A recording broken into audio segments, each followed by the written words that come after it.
Bonjour à tous. J'espère que vous allez bien. Aujourd'hui, ça sera C'est ta pause. Donc, je suis actuellement voilà, à Aix-en-Provence et comme je n'ai pas eu le temps de rentrer au domicile, donc ce C'est ta pause a un décor particulier, juste à l'arrière d'une voiture. Qu'est-ce qu'on peut faire? Pourquoi pas votre pause de maintenant. C'est l'émission, en tout cas pour vous, chers amis spectateurs qui nous suivez depuis pas mal de temps maintenant. Donc, il va avoir Cédric Dupont qui va me rejoindre assez rapidement dans cette émission C'est ta pause. Alors, nous allons aborder le deuil, c'est-à-dire comment sortir du deuil et quelles sont ces étapes. Donc, il y a beaucoup de savoir là-dessus dans l'accompagnement du deuil où Cédric Dupont, coach de vie, va pouvoir nous rejoindre là assez rapidement. Donc, ma demande est en cours, Cédric, et tu devrais venir avec moi pour ce live. Je te laisse. Et voilà, Cédric est là. Salut à toi, Cédric. Merci Bonsoir de Marina, cette participation. Tu vas avec grande bien? joie. Magnifique. Je suis vraiment, ça me fait plaisir de te voir. J'espère que les spectateurs nous visualisent très bien par rapport à la caméra, parce que nous sommes vraiment dans une autre thématique aujourd'hui. J'ai pris plaisir à être à Aix-en-Provence et il me tarde de vous montrer une vidéo et en tout cas une interview que j'ai pu faire avec des personnes comme Françoise Davin et Frédéric Robin, que vous allez voir dans une thématique qu'ils ont créée ensemble et dont Frédéric Robin est le fondateur. Ça s'appelle la jonglerie thérapie, où bientôt l'interview sera en ligne sur notre chaîne LVA, La Voix de l'âme. Alors, merci à Maude de sa présence. Je vois que nous avons de plus en plus Laetitia qui est là. Nous avons de plus en plus de personnes qui sont en train de se connecter pour ce live. Et merci de ta présence, Cédric, toi qui es en Suisse. Et lors de nos rencontres d'interviews que j'ai pu mettre sur la chaîne LVA, mais aussi ta chaîne à toi, Cédric Dupont, où nous pouvons avoir des vidéos dans une thématique et une approche personnelle sur des états émotionnels, notamment aussi le deuil qu'on va voir ce soir, mais aussi sur la perception de l'argent, comment stimuler ce pouvoir de l'intention. Voilà, Cédric, tu as tout un champ de connaissances où j'invite les personnes qui nous suivent à aller sur ta chaîne et cliquer pour être abonné afin de suivre justement ces vidéos que tu nous mets en ligne dans un privilège et dans un développement personnel et vers la recherche en soi. Alors Cédric, comment vas-tu? Et magnifique. Ça fait plaisir d'être présent avec toi, avec vous.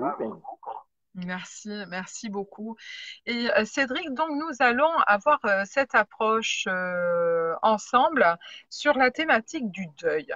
Récemment, nous avons fait donc une interview et cette façon d'aborder le deuil, tu pourrais justement nous en parler. Comment sortir du deuil? Hmm. C'est une vaste question. Peut-être déjà, avant de dire comment sortir du deuil, c'est déjà peut-être cibler est-ce que j'ai un deuil à faire ou pas. Voilà. Mhm. Je pense que ça peut être intéressant et c'est vrai qu'il y a toute une multitude de deuils. On pense souvent et uniquement aux personnes décédées lors des deuils. Or, le deuil couvre toute une palette justement de situations dans notre vie, que ce soit le décès d'un tiers, un déménagement, un changement de partenaire, la perte d'un animal de compagnie. On pourrait dire qu'aujourd'hui, je dois faire le deuil de hier, parce que si mon meilleur ami est parti aux États-Unis ou en Australie, j'ai plus de nouvelles de sa part, eh ben, je peux plus lui dire je t'aime, de merveilleux, etc. Si tout à coup, bah, il a plus de réseaux sociaux ou autre. Donc voilà, on peut dire que le deuil, c'est vraiment une notion qui nous accompagne au quotidien, j'aurais presque envie de dire. Tout à fait, parce que le deuil peut avoir différents points ou en tout cas, cette notion de deuil, on peut le vivre d'une façon de perdre quelqu'un, mais aussi une transformation de vie professionnelle, dans un cadre familial, au niveau de son couple. Il y a beaucoup de deuil à faire finalement quand il y a une transformation et un changement. Complètement. De lâcher aussi, des fois, par exemple, le deuil du papa ou de la maman idéale, aussi également, si on a eu papa à nos parents, ou soi-même, si on n'a pas pu jouer le rôle d'un père qu'on aurait souhaité, on a aussi des deuils à faire. Quand nos enfants partent de la maison aussi, et qu'on a moins de contact, c'est aussi des formes de deuil aussi à faire pour dire que voilà, il y a plein d'espaces dans notre vie où j'ai envie de dire le deuil est présent, hein, le deuil se situe. Mhm. Alors, dans les personnes qui nous suivent, je salue Christine, Gisèle, Hélène, Maude. Merci de nous suivre, chères dames. Et d'ailleurs, si vous avez à la tienne, Cédric, si vous avez des questions à poser pendant cette émission, votre pause, donc profitez, je pourrai les transmettre à Cédric qui fait le plaisir de partager l'émission C'est ta pause. Alors, donc, dans un deuil, nous avons des étapes à traverser. Quelles sont-elles? Oui, j'ai juste, peut-être avant de répondre aux étapes, pour moi, je trouve qu'il y a un étalon de mesure. On a parlé de plein de situations où il peut avoir des deuils à faire, mais est-ce que nous avons besoin ou pas de faire ce deuil? Ça ne sert à rien de rentrer en fait dans le processus du deuil. Pour moi, c'est un chemin, le deuil. Et l'étalon de mesure, pour moi, c'est la tristesse ou la paix. Si par exemple, moi j'ai ma mère qui s'est suicidée, si je pense à ma mère, ben moi maintenant je me sens en paix par rapport à elle. Par contre, ça, si je me sentais triste, eh bien ça montre que le deuil n'est pas fait ou pas fini d'être fait. Et là, la tristesse, pour moi, c'est un étalon de mesure qui nous permet de savoir si un deuil est à faire ou n'est pas fini d'être fait, parce que pour moi, dans toutes les situations, nous pouvons trouver notre paix intérieure. Alors, il y a soit tristesse ou paix, et pour moi, c'est possible de trouver la paix dans toutes les situations. Ça peut prendre du temps, hein, mais par contre, eh bien, nous pouvons trouver cette paix qui est l'étalon de mesure. Car tant que nous vivons de la tristesse en pensant eh bien, à un pays, un partenaire, un animal de compagnie, un partenaire de couple, un ex, etc., ben, ça montre que le deuil n'est pas fait ou fini d'être fait, etc. Donc c'est ça, je tiens vraiment, ça c'est un critère, la tristesse, qui est vraiment incroyable, parce que pour moi, quand les gens viennent me voir en consultation, voilà, Oui. je ressens leurs émotions, ou je leur parle, je leur pose les notions du deuil, qu'est-ce qu'ils ont comme deuil, je peux les tester en kinésiologie ou au pendule, le nombre de deuils qu'ils ont à faire. Et c'est vrai que tout d'un coup, de voir, je sais que dans la tristesse, quelqu'un qui a de la tristesse, dans 80% des cas, il y a des deuils à faire ou qui sont non faits. Donc c'est vraiment ma pratique et mon expérience personnelle. Donc c'est vrai que je tenais à le valider, cette chose, parce que ça ne sert à rien de rentrer dans un processus si on ne sait pas ou si on ne sent pas qu'on a réellement besoin, quoi. Donc ça, voilà, en préambule, C'est-à-dire la notion de vague à l'âme, cette notion de de plus envie. nostalgie, ou de plus Mhm. envie de vivre, ou de perte d'appétit, non envie, d'ailleurs envie, c'est très intéressant, si tu t'amuses à découper le mot, c'est que tu as des désirs, des projets, et quand tout à coup tu te sens éteint, que tu te sens ouais, sans désir, sans flamme intérieure, sans passion, ben, il y a quelque chose à aller explorer, il y a quelque chose à aller voir là derrière. Mhm. Alors, dans ces états que tu amènes lors de tes séances individuelles, à aller dans la profondeur, de comprendre ces éléments émotionnels que par peur aussi de ne plus trouver notre identité et de repères, parce que avec l'habitude, les notions cognitives, c'est-à-dire émotionnelles, peuvent avoir certains repères grâce à la mélancolie, cette notion de tristesse ou ce pas envie ou ce burn-out qui finalement peut nourrir notre quotidien et satisfaire notre esprit sans vouloir en sortir. Donc il y a une notion de deuil qu'il faut vouloir passer. Exactement. Et pour moi, c'est une décision. Donc, tu ne décides pas. D'ailleurs, je me suis rendu compte que dans des familles, les deuils se font naturellement, spontanément, avec fluidité, simplicité, j'ai envie de dire. Et puis, il y a des familles eh bien, où c'est très complexe et où les deuils ne se font pas. Et moi, je me suis rendu compte que je venais d'une famille où on ne faisait pas les deuils. Ma mère n'avait pas jamais fait le deuil de son père qui est décédé quand elle avait l'âge de 11 ans. Mon père n'a jamais fait le deuil de son père quand il avait perdu à l'âge de 40 ans. Donc c'est complexe. Et donc vraiment une des clés, c'est la décision de rentrer sur ce processus. Et c'est vrai que tu me l'as demandé, je vais arriver au niveau de ces étapes. Des étapes qu'en fait, qui viennent de la doctoresse Elisabeth Kubler-Ross. Je ne les ai pas inventées, ces étapes. J'ai recherché sur le net ce qu'on peut trouver. Et c'est vrai qu'elle parle. Alors c'est vrai que si on prend un plan en deux dimensions, on passe par de la tristesse, de la colère, du déni. Une partie de moi nie, refuse d'accepter la situation telle qu'elle est, refuse d'accepter ce présent parce qu'elle aimerait plutôt se retrouver dans le passé. Du marchandage, je marchande avec l'univers, avec Dieu, avec la vie, et jusqu'à arriver à l'acceptation et une notion que j'avais rajoutée avec une cliente, le pardon. J'aime beaucoup la notion du pardon, qui peut être intéressante, qui peut être un effet de levier important pour débloquer justement ce qui pourrait nous empêcher de faire le deuil. Quoi. Ouais. Et c'est pour ça que, pardon, j'ai eu comparé en fait ces étapes du deuil, soit un pèlerinage ou pèlerinage de Compostelle ou un toboggan.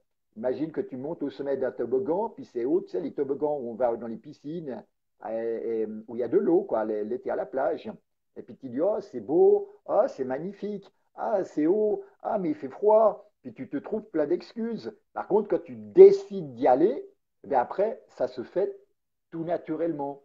Eh bien, je me suis rendu compte qu'au niveau du deuil, principalement dans 90% des cas, quand tu décides d'y aller, ça se fait naturellement, spontanément.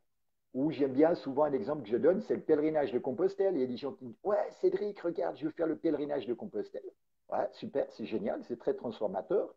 La personne prépare son bâton de pèlerin, ses chaussures de pèlerin, son sac de pèlerin, et puis met tout ça dans le salon, et puis il me dit, ouais, ouais, tu vois, je vais partir. Un mois passe, 2 mois, 3 ans, etc. Et finalement, ça passe tant que la personne n'a pas décidé quand elle va commencer à faire son deuil, en l'occurrence, quand elle va faire son pèlerinage de Compostelle, parce que pour moi, un deuil, c'est comme un pèlerinage intérieur. Tant qu'on ne décide pas justement de le faire, ben, il n'y a rien qui se passe. Quand même. Tout à fait. En tout cas, merci à toi de ce témoignage, d'amener nos amis spectateurs de ce soir dans l'émission C'est ta pause certaines perceptions du deuil pour aider son prochain en tout cas et à l'accompagner, le soutenir. C'est ce que tu fais en séance individuelle. Je vous invite à retrouver Cédric sur ton site, si je me souviens bien, Oui, Cédric c'est du point Dupont. Dupont. Non, Non, Cédric Dupont. cédricdupont.ch. Voilà, au top. En tout cas, merci beaucoup Cédric de ta participation pour l'émission C'est ta pause. Je te dis à tout bientôt parce que nous avons fait ensemble une interview qui sera bientôt sur notre chaîne, en tout cas LVA, La Voix de l'âme, où on partage différents sujets et je vous invite à vous abonner sur LVA, La Voix de l'âme. Je te dis à bientôt. Merci Marina. Tu veux que je reste avec toi? Je vais passer à l'éphéméride, mais je vais D'accord. être seule à transmettre ce message. Je D'accord. t'embrasse et Donc, je merci de ta ressors. Hein. participation à cette pause. À tout bientôt, Cédric. Oui, Merci. merci beaucoup. Alors, nous nous retrouvons en effet pour l'éphéméride et en tout cas l'énergie de la semaine. Je remercie vivement sur le sujet du deuil. Vous pourrez d'ailleurs voir l'interview sur LVA La Voix de l'âme où nous parlons plus explicitement, plus dans ce développement. Merci Kamel, Jean-Luc de votre présence. Maud, merci Cédric pour ton intervention très intéressante. Il le lira bien entendu dans les commentaires. Alors, venons à l'énergie de cette semaine, du 22 au 28 juin. En ces débuts de semaine, nous rentrons dans l'énergie émotionnelle reliée à notre façon d'entreprendre nos activités professionnelles. Il y a des remises en cause actuellement. L'intégration concernant votre mission de vie permet d'aller plus à l'aise vers votre devenir. Il y a là nous sommes en train de vivre une étape de transformation, surtout que nous allons droit devant vers la pleine lune et l'éclipse du 21 juin qui est en cancer. Donc il y a vraiment une remise en question, point de vue professionnel et même familial, relevant aussi la relation avec l'autre, le couple, où vous en êtes et surtout où vous en êtes vous, avec vous-même. Parce que ce qui ne convient pas et ce qui ne va pas chez l'autre, au final, c'est certainement votre miroir. Et si ça ne convient plus, c'est parce que vous avez évolué, vous n'en êtes plus là. Mais est-ce que l'autre a évolué comme vous? Voilà la question qu'il faut se poser. Donc, prise de conscience, remise en question, tout à fait, les structures sont touchées. Mais voilà que l'éclipse, comme je vous disais, apporte du renouveau, un élan dans votre réalisation, un engouement, une activité accrue. J'ai l'impression qu'on n'a plus le temps de tout regarder. L'émission C'est ta pause de ce soir se fait carrément dans la voiture. Je n'ai pas eu le temps de rentrer avec Jérémy, qui est pas loin, chez nous, à la Seigne-sur-Mer. Alors voici ma guidance pour la semaine. Donc, chaque instant que je vis est nécessaire pour écouter, observer, car les prochaines lignes que je lirai, les images que je verrai, la personne que je rencontrerai, ce sera une nouvelle perception que j'apprendrai vis-à-vis de mon être. Alors il y a en ce moment, c'est pas des hasards, c'est des connexions de vie où vous allez rencontrer des nouvelles relations. Why not? Ouvrez ce champ du possible, mais comprenez pourquoi l'autre rentre dans votre cercle relationnel. Quels sont les points de vue favorables dans cette relation? Qu'est-ce que je dois comprendre? Est-ce que je refais un schéma ou est-ce que c'est des nouvelles connexions qui se font? Parce qu'aujourd'hui, je suis évoluée, j'ai changé de vibration, donc j'attire à moi des gens qui sont dans cette vibration. Mais attention, restez alignés et centrés. Et pour cela, je vous invite à réaliser de temps à autre des prises de conscience, du temps pour vous, 5 à 10 minutes vers vous. Si vous n'avez pas le temps, c'est vrai qu'il y a tout qui s'accélère actuellement, mais je vous encourage à aller vous promener dans la forêt si c'est possible pour vous, ou de vous mettre des petits chants de forêt, de musique qui apaisent votre mental pour dormir en paix et vraiment reposer votre mental, votre cerveau qui est actuellement beaucoup en fonctionnement, surtout maintenant avec ces champs et ces énergies qui sont là avec cette pleine lune et cette éclipse. Le renouveau est là, cher ami. J'espère que vous avez passé un agréable moment avec nous. Cédric Dupont est intervenu ce soir et merci à nouveau de sa participation. Didier, je t'embrasse. Et merci aux spectateurs qui nous suivent à chaque émission. C'est ta pause. On se retrouve jeudi prochain avec notre invité qui sera Zoran, le grand magicien des cartes. Vous souhaitez qu'il vous fasse une séance de médiumnité avec en cartomancie, mais pas que, parce que Zoran est juste un grand médium et j'aurai ce plaisir d'être avec lui jeudi prochain. Donc je vous invite à vous connecter bien sûr en direct et d'apprécier ce moment où je vous ferai rencontrer donc Zoran, le magicien des cartes. Belle soirée, on vous aime et surtout prenez soin de vous.